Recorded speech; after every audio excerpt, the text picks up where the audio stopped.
Hello everybody. Today in this video I have come with the worksheet for ammonia. Okay, the first question is, how is liquid ammonia different from liquor ammonia? Liquid ammonia is just the liquefied form of ammonia. And liquor ammonia is the aqueous solution of ammonia in water. This is liquid ammonia and this is liquor ammonia.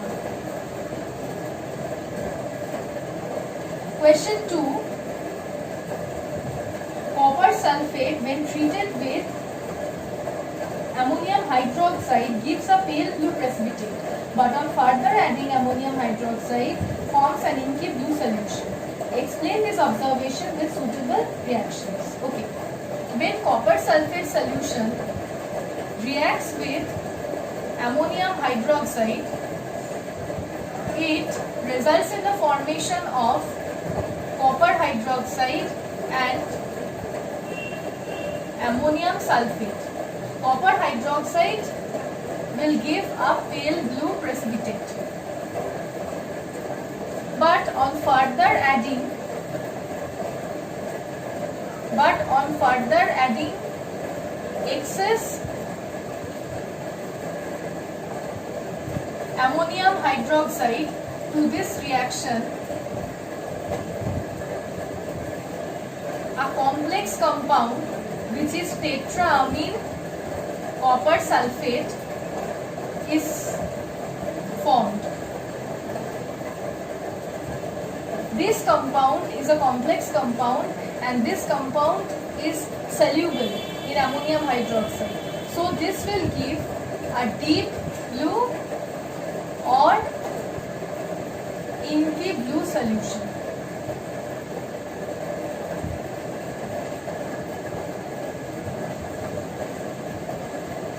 This is the explanation for the observation.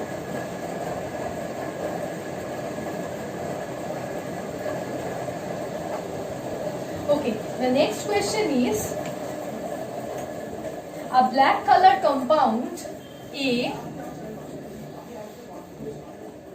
on heating with a pungent smelling gas B gives a brown residue C. Okay, black color compound will be copper oxide and pungent smelling gas is ammonia.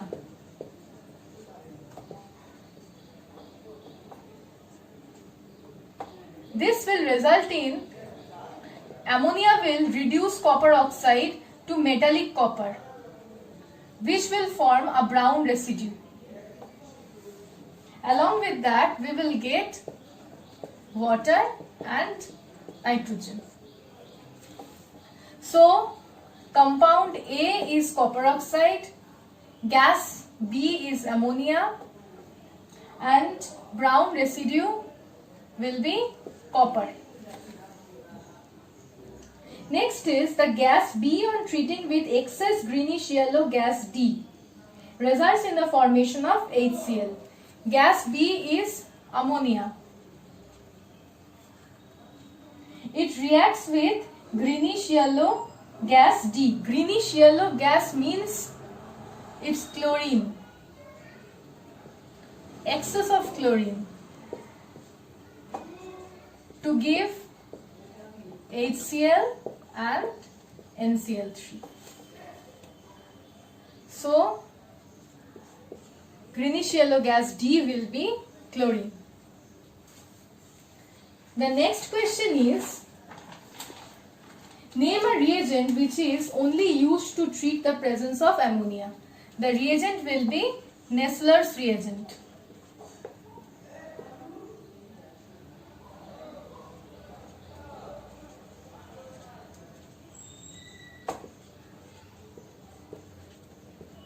This is the formula. Okay.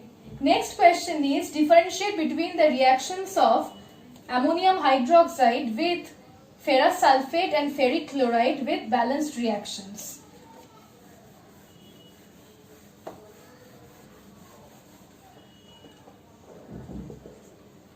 When ammonia reacts with ferrous sulfate solution, when ammonium hydroxide reacts with ferrous sulfate solution, this results in the formation of ferrous hydroxide and ammonium sulfate. Ferrous hydroxide will give a dirty green precipitate. But when ferric chloride reacts with ammonium hydroxide, it will result in the formation of ferric hydroxide and ammonium chloride. Ferric hydroxide is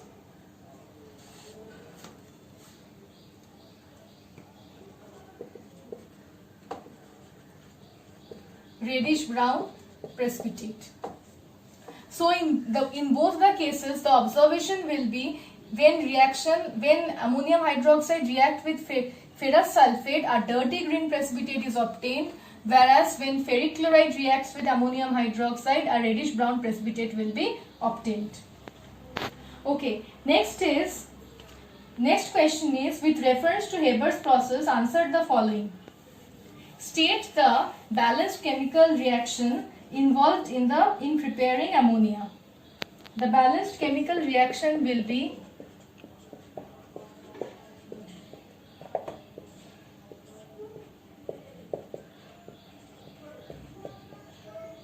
nitrogen reacts with hydrogen in presence of platinum, extremely sorry. In presence of finely divided iron as catalyst, and temperature will be 450 to 500 degrees Celsius, 200 to 900 atmospheric pressure to give ammonia and heat. This is an exothermic reaction, so heat will be evolved in this reaction. Next question is, what temperature is used and why? The temperature used is 450 to 500 degree Celsius. According to Le Chatelier's principle, if a reaction is exothermic, then it will proceed with a low temperature, or it will proceed by lowering the temperature. So the temperature has to be low. But if the temperature is very low, then the reaction will be very slow and the yield of ammonia will be very low. As a result, an optimum temperature of 450 to 500 degrees Celsius is used. Next question is, name the catalyst and the promoter. Catalyst used is finely divided iron. And promoter used is molybdenum.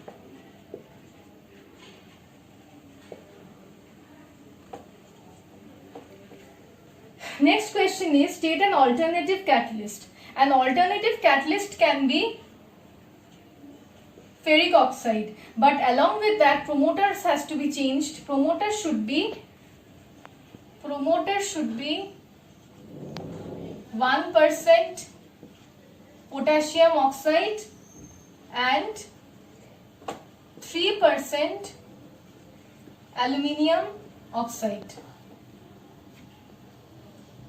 Next question is, why should the reactants be made free from impurities? The reason for that is, if the impurities are not removed from the catalyst, then the impurities can poison the catalyst. Impurities can poison the catalyst and reduce its effectiveness. Okay, the next question is, in the laboratory preparation of ammonia from ammonium salts, why is ammonium nitrate not used as a reactant? Which drying agent is used to dry ammonia and why?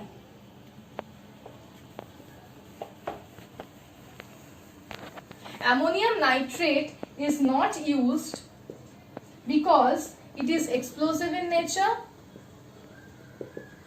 It is explosive in nature. And number 2 is it itself decomposes to give nitrous oxide and water. Calcium oxide is used as a drying agent, and it is used because calcium oxide is basic in nature and it won't react with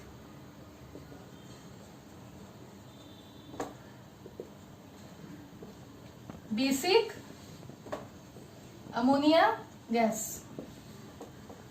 Next question is, state the balanced chemical reaction for the catalytic oxidation of ammonia, and why does the catalyst glow in this reaction?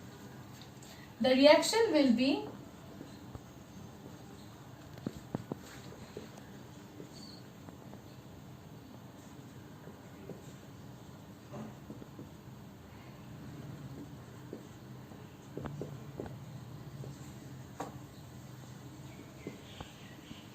this is the balanced chemical reaction, and the catalyst platinum glows in this reaction because this is an exothermic reaction. The heat evolved will help to glow the platinum. How can you obtain ammonia from aluminium metal? Burning aluminium metal is burnt with nitrogen gas, resulting in the formation of aluminium nitride. Aluminium nitride reacts with warm water to give aluminium hydroxide and ammonia. Okay, next question is the last question actually. Name an organic and an inorganic fertilizer obtained from ammonia. Organic fertilizer obtained is urea. This is the formula for urea. And inorganic fertilizer obtained is ammonium sulfate. Okay. With this, I have ended the worksheet for ammonia, and in your syllabus everything is completed till ammonia.